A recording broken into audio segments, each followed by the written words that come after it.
Olá pessoal, aqui é o professor Paulo Henrique da disciplina de Meteorologia e Climatologia Agrícola e hoje a gente vai falar um pouquinho sobre os conceitos básicos da climatologia agrícola ou da agrometeorologia, como vocês preferirem.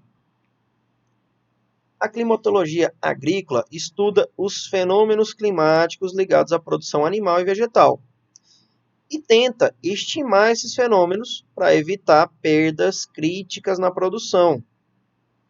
Tá? Então, a ideia é estudar esses fenômenos para quê? Para que a gente consiga prever quando eles vão ocorrer. Então, se eu souber de uma seca, de uma chuva, alguma coisa assim, eu consigo ter uma ideia da época que eu devo plantar para não entrar naquela janela onde eu vou ter aquele problema. Tentar fugir daquele espaço de tempo ali onde eu vou ter esse excesso de chuva ou essa seca prolongada. Tá? A gente vai ver os efeitos do tempo e das condições climáticas. É isso que a climatologia estuda. Como é que esse tempo aqui vai influenciar nas condições do clima local ou do clima regional, tá? Como é que essa condição aqui ele vai afetar a minha produção agrícola aqui, ó? Como é que ele vai influenciar essa plantinha que está crescendo? Então a gente vai estudar o clima e relacionar ele com a produção agrícola, porque às vezes eu consigo que a minha planta se desenvolva, mas ela não vai produzir o que eu quero, o necessário para que eu ganhe dinheiro. Então eu tenho que estar atento a isso. E o clima, ele é a principal variável da produção agrícola. Isso é muito importante, vocês têm que lembrar disso. A gente vai falar um pouquinho mais disso daqui a pouquinho. Mas o clima, temperatura, umidade, sol, chuva, vento, é ele que vai dizer, né, como é que essa planta aqui vai produzir. Se ela tiver uma condição boa, ela vai produzir bem. Se ela tiver uma condição desfavorável, aí ela pode não produzir nada. Tá? Então, ela é a principal variável. É a única? Claro que não. A gente tem teores de nutrientes do solo, a gente tem interações com micro-organismos, a gente tem muitas outras variáveis, mas a principal é o clima.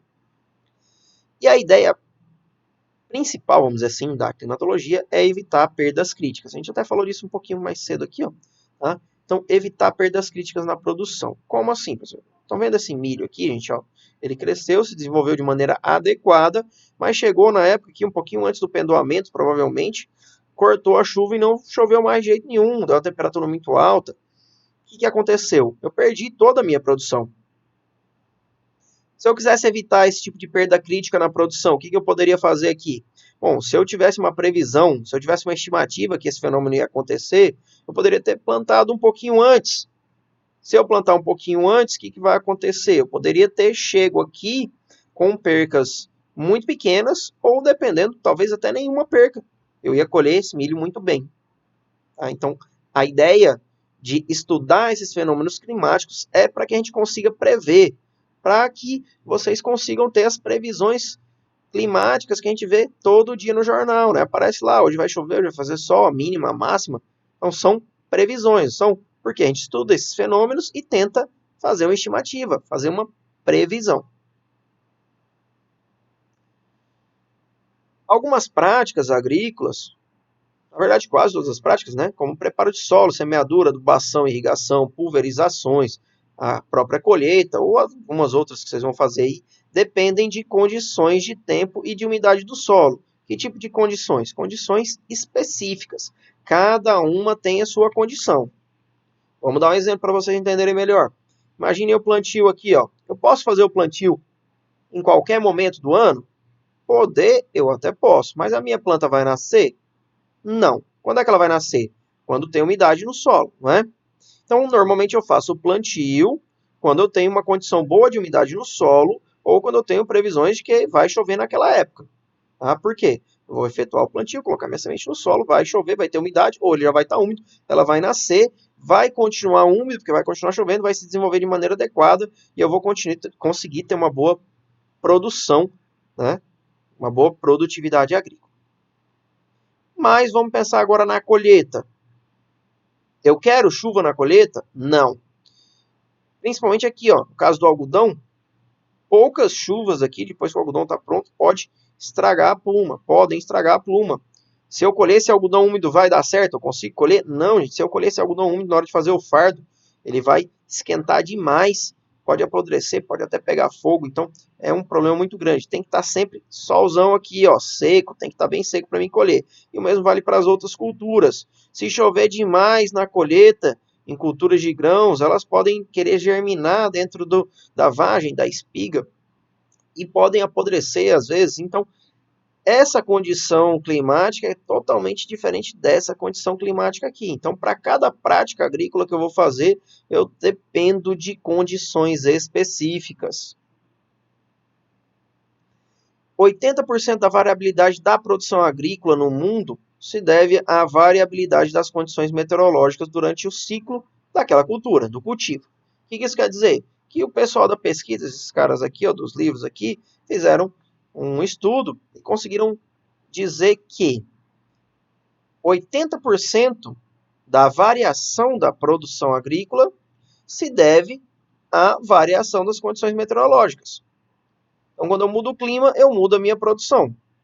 Isso é uma correlação muito alta, né, gente? Para um campo assim, uma correlação de 80% é muito boa. Quer dizer que as condições meteorológicas, como a gente já falou, são o principal fator que está relacionado com a produção agrícola. Mas o clima também afeta a relação das plantas com os micro-organismos, com os insetos, com os fungos, com as bactérias, e podem favorecer ou não a ocorrência de pragas e doenças. Como assim? Bom, o clima ele afeta o desenvolvimento de todos os seres vivos, não só das plantas. E com isso, um inseto que não era praga pode ser praga. Um inseto que era praga pode deixar de ser por conta do ciclo de vida dele. Vamos imaginar aqui, ó, gente, o percevejo aqui, ó. Estão vendo? Então, antigamente se acreditava nisso daqui, ó, que ele levava um tempo específico para sair do ovo e para o primeiro íster, depois para o segundo, é 4,2 dias, depois é mais 3, depois é 4,1, até chegar aqui e fechar o ciclo dele na fase adulta. Hoje a gente sabe que esse tempo aqui, ele depende do clima. Então, dependendo do clima, o primeiro íster pode levar mais de 3 dias ou menos de 3 dias. Isso vai fazer com que esse inseto possa ser uma praga problemática ou pode ser uma praga de fácil controle ou nem atrapalhar o meu cultivo. Tá? E o mesmo vale para o resto. Fungos, bactérias, micro-organismos, né, que vão ter o problema aí de doenças nas plantas, pragas, né, que vão atacar. Isso está relacionado com o clima, temperatura do ar, umidade. Por isso que é importante que a gente conheça isso. Tá? A gente vai aprender mais para frente a calcular o ciclo de vida desse inseto aqui, dependendo da temperatura. Tá? Então, é muito importante essa disciplina na área agrícola.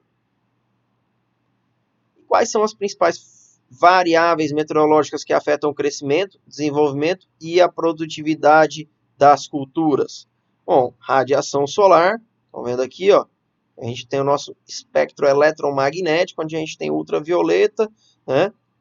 Aí outros comprimentos de onda aqui, de raio-x, gama, infravermelho, radar, né, o HF, VHF e tal, até chegar no infravermelho, que são ondas com maior teor de energia aqui, né? Comprimento de onda maior, né?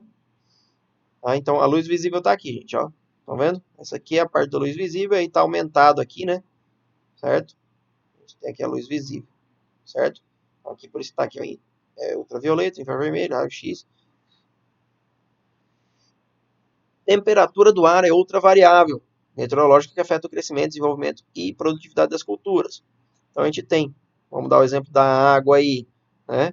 Ela estando abaixo de zero, ela está congelada, né? Acima de zero e abaixo de 100, ela está aqui no estado líquido, normal. Se ela tiver aqui acima de 40 graus, a gente já disse que ela está quente, né? Pode atrapalhar já algum desenvolvimento de algumas plantas. E se ela tiver acima de 100 graus, ela está fervendo, virou vapor. Então a temperatura ela pode influenciar em muitos aspectos aí das culturas. Se congelar, ela pode destruir a célula vegetal né? Se estiver muito quente, pode cozinhar as raízes no solo, por exemplo. Então, essa temperatura é muito importante também. Chuva. A chuva está diretamente ligada com o teor de água no solo e o crescimento da minha planta, né? A gente vai falar um pouco melhor disso depois, mas a chuva é muito importante para o desenvolvimento dos vegetais e, com isso, consequentemente, para o resto também, né? Desenvolvimento de doenças na folha, desenvolvimento de insetos, tudo isso está relacionado com temperatura, umidade, chuva aí, e radiação. A radiação, pessoal, está relacionada principalmente com a fotossíntese, né? Quanto maior a energia aí, a gente vai ter um potencial maior de produtividade das culturas. E esses fatores, essas variáveis também influenciam alguns fatores, né? Influencia o quê? O fotoperíodo, por exemplo, que influencia, então, na produtividade das culturas.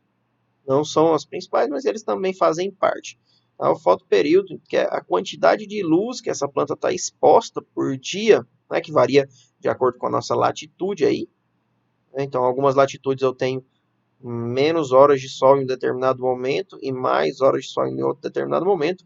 E eu tenho em latitudes menores uma menor variação aí, chegando a ficar praticamente estável no Equador. Então, se eu tenho mais luz, eu tenho mais radiação e eu tenho a possibilidade de maior fotossíntese. Se eu tenho menos luz, eu tenho menor radiação, assim por diante. Umidade do ar e do solo. Bom, a umidade do ar está relacionada também com a chuva, né? Choveu, a umidade do ar e do solo vão mudar. E vocês devem ver muito isso aí. O ar está muito seco, o ar está muito úmido, enfim. Tenho problemas, não tenho. Né? O ar muito seco, ele pode causar vários problemas para os animais, né? Questão de respiração, mas também para as plantas. E o ar muito úmido, ele causa muitos problemas para as plantas no quesito doença, porque vai ser muito fácil de desenvolver doenças nesse ar muito úmido. Velocidade e direção do vento. Pessoal, de acordo com a velocidade e direção do vento, eu posso influenciar muito as minhas culturas, né? Estão vendo aqui um exemplo? Ó? Um vento forte, predominante para um lado só, e a gente tem o crescimento alinhado aí, ó, das plantas, tá? E, consequentemente, isso vai influenciar micro-organismos, insetos, né? Então, a velocidade e direção do vento também é um fator muito importante de influência no clima.